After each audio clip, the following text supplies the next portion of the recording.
Hi, my name is Alexandra here at KWSM, and you have joined us again this week for Social Media Help Desk. This week I am joined by content editor Ivana and content editor Lila.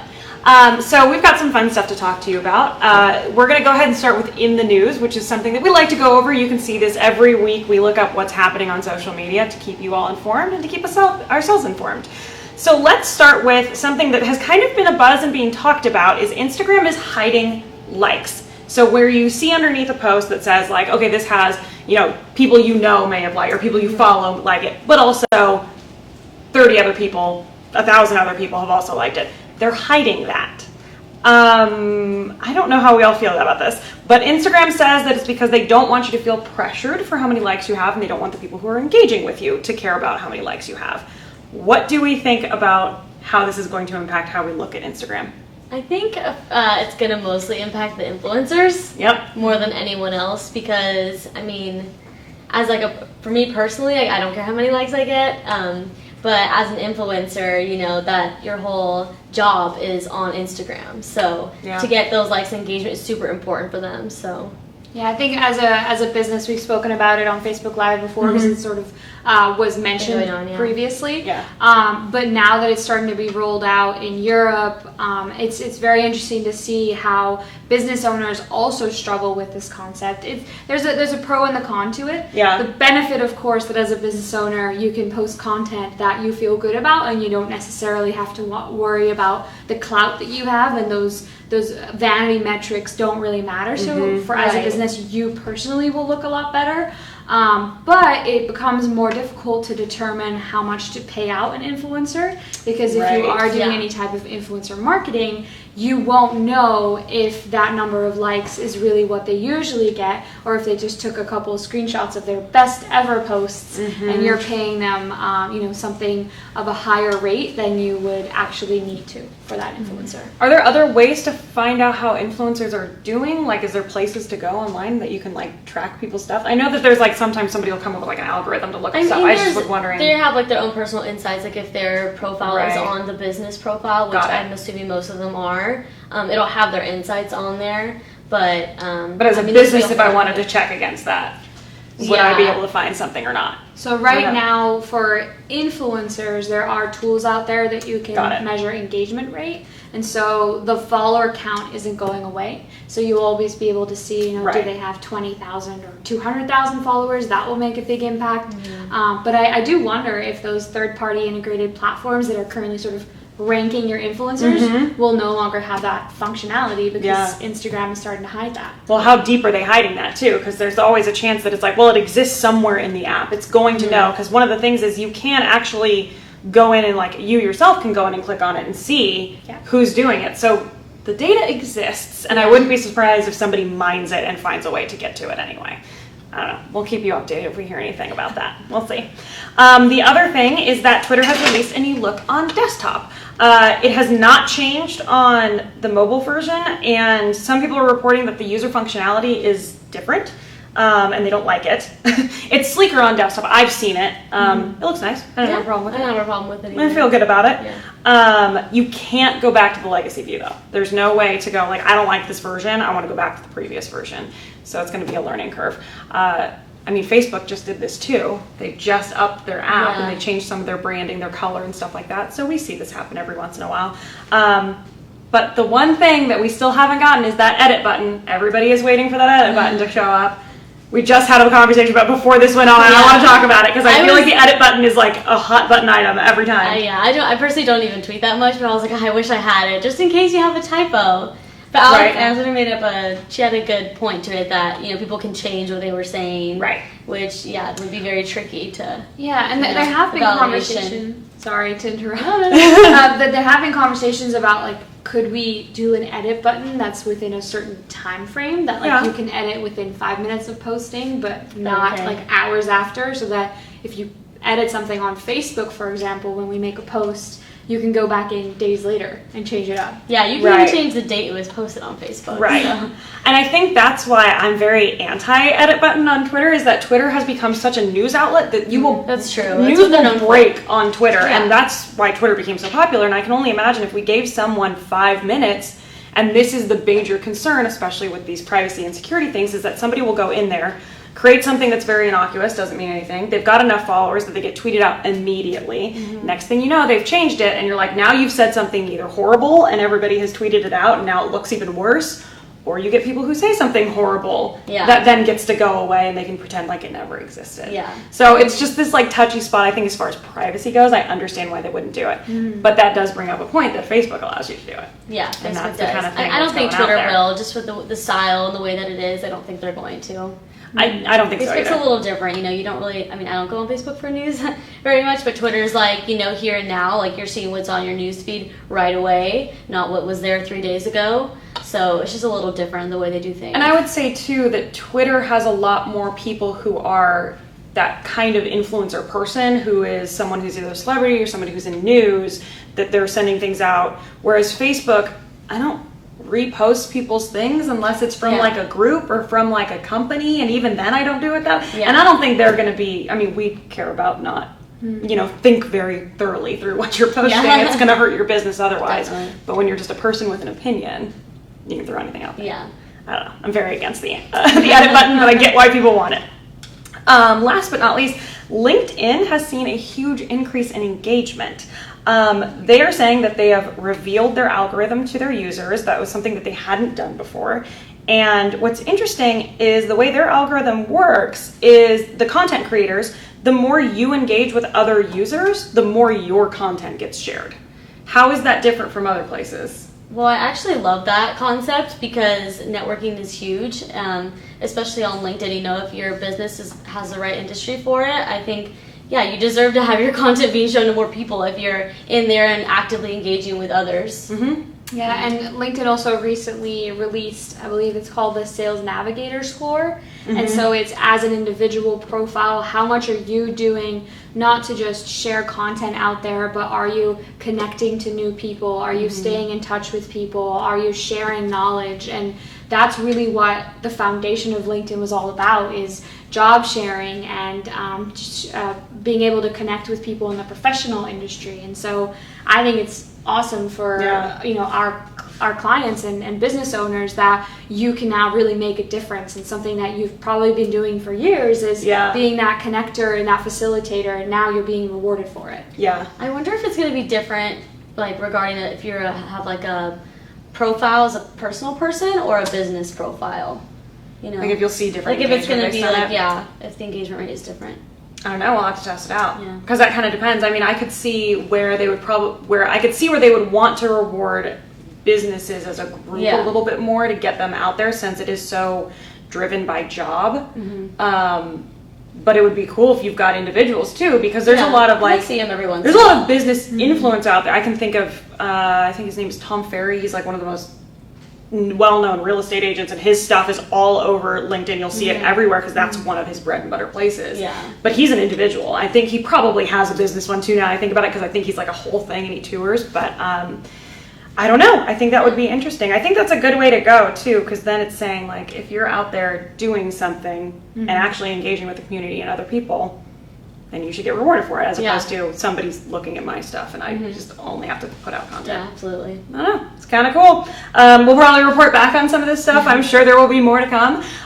So other things that are in the news, speaking of algorithms and things you can do, is we're going to go ahead and talk about Facebook's holiday marketing guide. They have released it, and Ivana, go ahead and let us know. Even though it's July, it's never too Christmas early. in July. Yeah, it's Christmas in July. It's never too early to start planning, and Facebook, they kind of came up with, so for the past 2 holiday seasons, they've been, you know, collecting data and insights, and this is one of their biggest research projects, I guess I would say. And they created this huge marketing guide, basically, for anyone to go and look through, and you can get, you know, all the numbers, and I think it just really helps you kind of plan out how your holiday strategy should be, because you actually should be planning now. Now is the right time. The holiday season is so big, especially online, social media, and everything, so you know, it's way better to start now and have all the information than to be too late and then you miss your opportunity.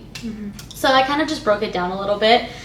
So what they did in there, so this is also a downloadable PDF that you can get on Facebook IQ. So they post blogs all the time, and so now they have their big holiday marketing guide. So this is all like a very interactive thing. It's pretty cool. Right. But so they sectioned it off. So there's 6 different trends that they've noticed from 2017 and 2018 that were the most important out of, for all the users basically. So number 1 was holiday shoppers are going bigger earlier. So like I said earlier, people are starting to look more closer to like October and November, Yeah. and so not Christmas so much. decorations are going up during Halloween. Yeah, exactly. Like People are they're out crazy. there. Yeah. You will find them. Like, so. and, yeah, I mean, especially like right after. It used to be like right after Thanksgiving, everyone was starting to do their holiday shopping. Long time ago. But now it's like way before. Yeah. Yeah. So that's just one thing to keep in mind, that people are looking earlier. Yeah. So Well, you need even to be prepared. Black Friday's turned into a whole week. It's not Friday Exactly. anymore, and then Yeah. it continues on. So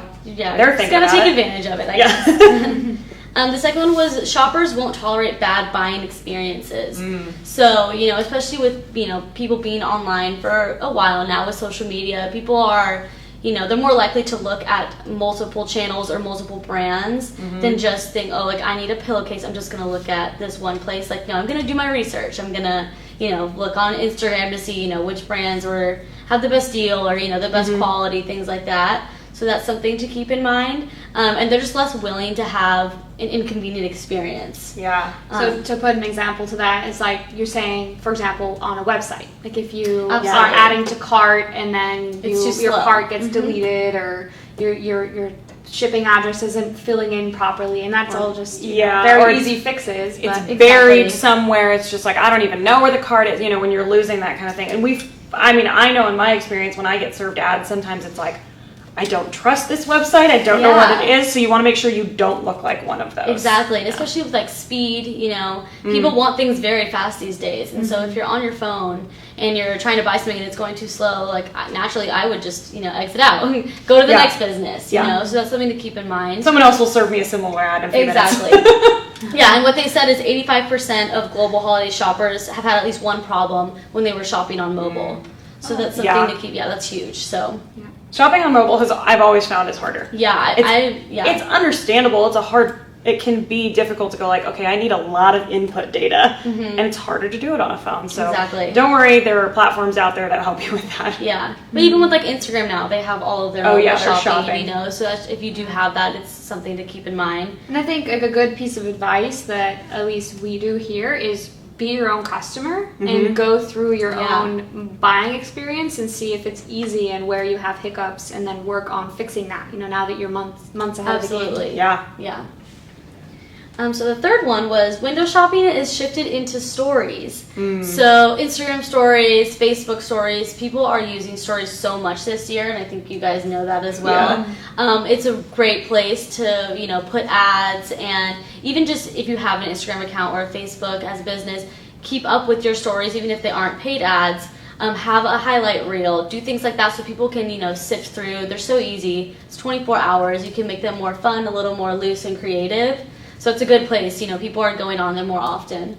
You showed me those stories of, what was it, like backpacks or something that they were selling? Yeah, it was a company called Away. Yeah. It was really cool, so I'm going to let you describe it because you found it. Yeah, so they were selling suitcases, and you think you have a couple of product shots of suitcases and you're done, like you have it on your website. But what they did is they took a bunch of individual photos too of their, probably just one person on their team, going through the process of packing their bag, and that highlighted all the different features. Cool. It was really super cool. simple, because all you do is just set up a camera, and just every time you've completed a new task, snap another photo, and you were basically walked through the user experience of that suitcase. And it's not like these features were necessarily very unique to that suitcase. Other suitcases have it too, but it's just that you get to feel what it's like to own it, and it shows you all the different bells and whistles that you were intending on buying it, basically. And they used little graphics to point to things, and it was like really simple. It wasn't super complicated, but for those kinds of things, it's like,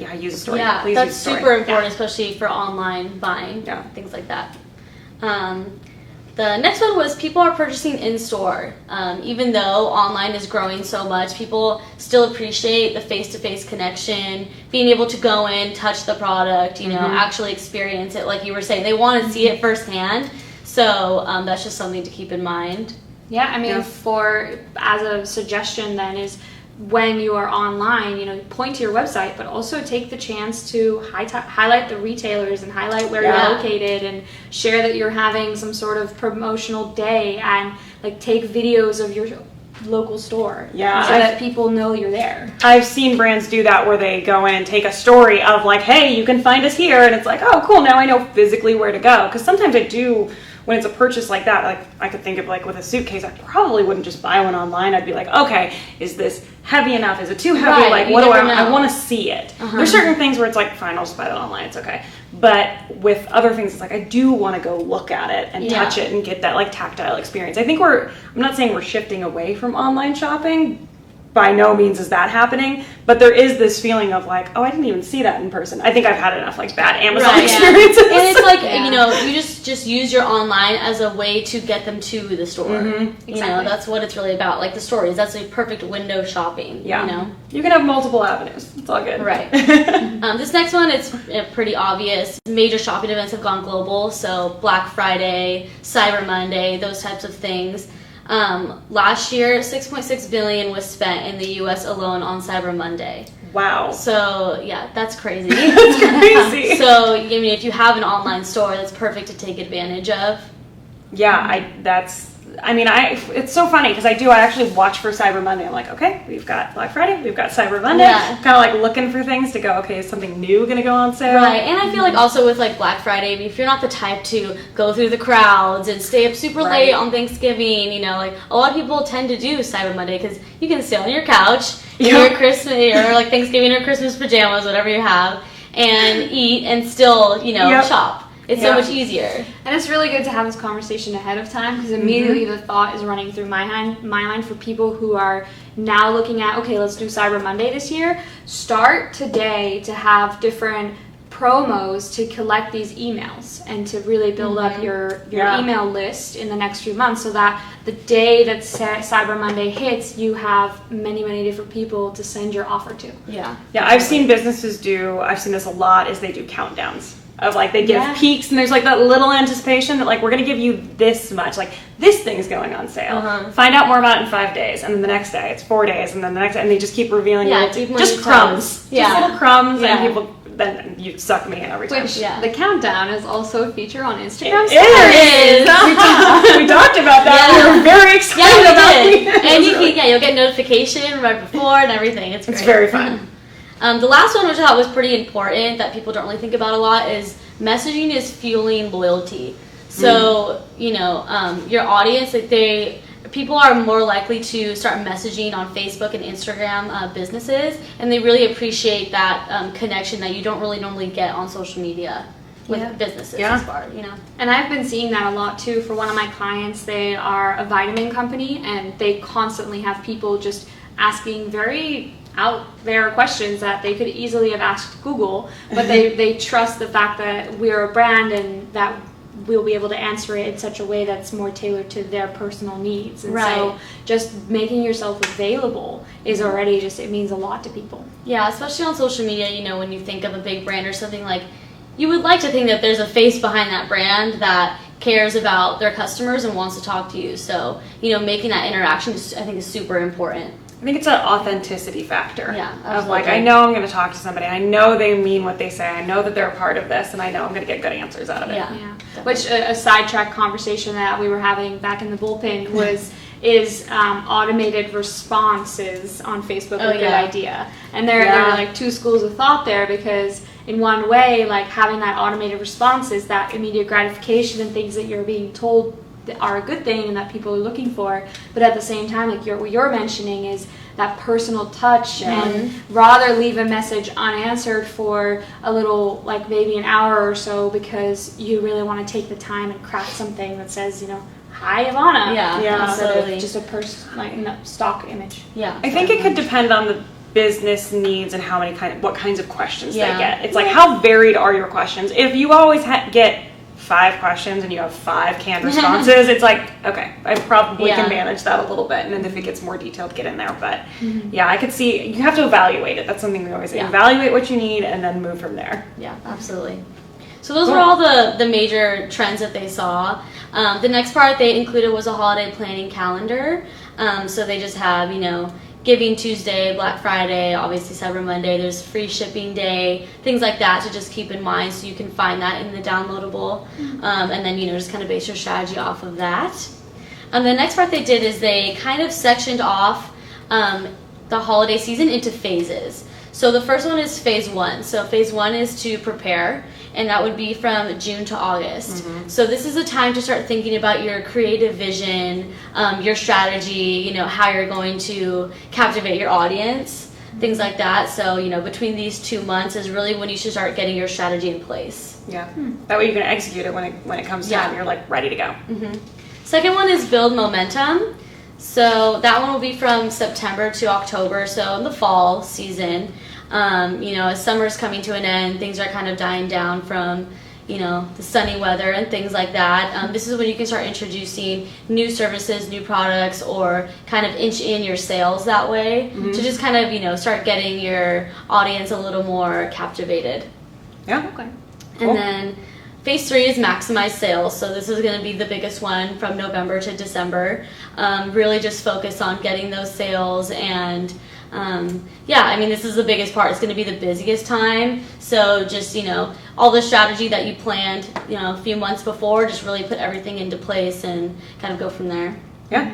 And then the last one is post-holiday. So even the people, they always think like, oh, after Christmas it's done. No, it's definitely not done. No, it's not. January, actually a lot of people wait until after the new year because there's a bunch of sales. So it's really important, if you have just having like another sales strategy in place for January, because people are going to be looking and they're definitely going to still be buying. And more so I feel like it'll be buying for themselves, during November and December you're buying for other people, gift giving, things like that. But in January when there's a sale, like I'm going to buy for myself, So I wait for like a big ticket item for me. Yeah. For me, that's what I do. I'm like, okay, I've been watching this thing and how it's trending for the past 6 months, and I know January they're going to be like, okay, we got to get rid of this. Right. So you definitely don't miss that opportunity. Yeah, it's definitely a big one. It may come up still, but I also think January is a really good opportunity to build that customer loyalty. Like everyone who did buy from you during the holiday seasons, send out an email blast that says, how was the experience? Yeah, like do you have any more questions? And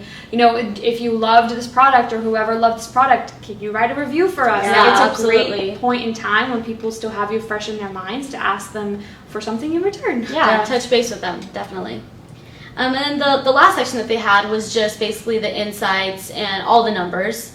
They kind of sectioned it off into peak dates, the region, and the priority level. So it's really cool, if you're not in the US, or if you sell not just in the US and in Europe or something like that, you can see how those audiences interact and things like that, and how they have for the past 2 holiday seasons. Yeah. Cool. Yeah. It's a lot of information, but you can get the downloadable link, and it's on the blog. We linked it there as well. So. Cool. Yeah, so you can get those notes if you need it. It is a lot, but it's cool. I mean, that's why it comes out this early, so you can really digest it. Yeah, there's so much information I couldn't fit it into just one blog. So it's like pages and pages, but it's really well put together. So cool. Well, thank you so much. I'm excited about this. I like seeing how people come up with new, whatever it may be. Is like, okay, I've got this crazy campaign that came out. It's awesome. Yeah. Okay, so our next thing is we're going to talk about.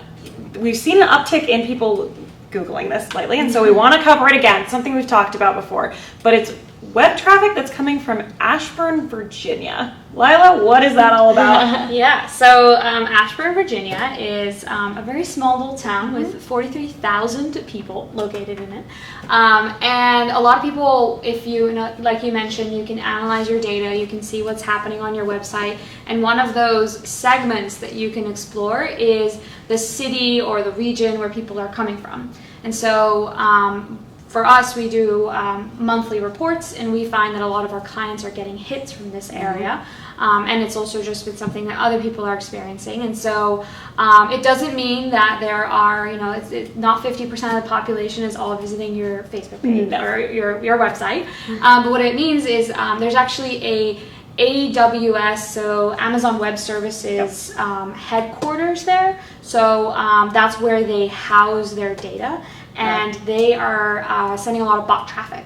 So bot traffic, for those people who don't know, it's just crawlers that explore your website and make sure that everything is working properly. And so if you analyze the numbers from Ashburn, you'll see that these people immediately bounced, so 100% bounce rate in most of the cases, and that they'll only stay for 0 seconds. And that's because it's not a human being. Yeah, they're just scanning. It's just a scam. Yeah. And so it's really inflating people's reports. Yep. And it makes it really hard to understand what's happening with your data. And so people are looking at the big picture of all of their website traffic and are seeing their bounce rate increase or seeing their time on site go down. Right. And that doesn't mean that overall your website is performing poorly. It just means that that traffic is starting to make up such a large portion that it's starting to skew your data. Yeah. So that's been a tough challenge for people who aren't able to really navigate through that. And so we took the time to explain in one of our blogs how to remove that traffic. So there are things that you can do proactively and some things that you can do reactively. So if you haven't experienced the Ashburn traffic yet, it's fairly easy how to set up the exclusion. And so there's a section in analytics where you just check a little box that says exclude bot traffic. And so this will sort of indicate for analytics to cut out these types of these types of hits. Yeah. And so they don't just happen from Ashburn, they sometimes happen from other regions. Right. So this way you sort of cut the problem out altogether. But analytics is not always the best at catching everything, and the bots are consistently crawling your site from different places. So another thing that you can do is also set up a filter. And so this is essentially all the website traffic that comes to your website. Let's say it's 100 people, you tell analytics to filter out anybody who comes from Ashburn. And so this may hurt your data because a few people who were actually from Ashburn and interested in your product may get cut out.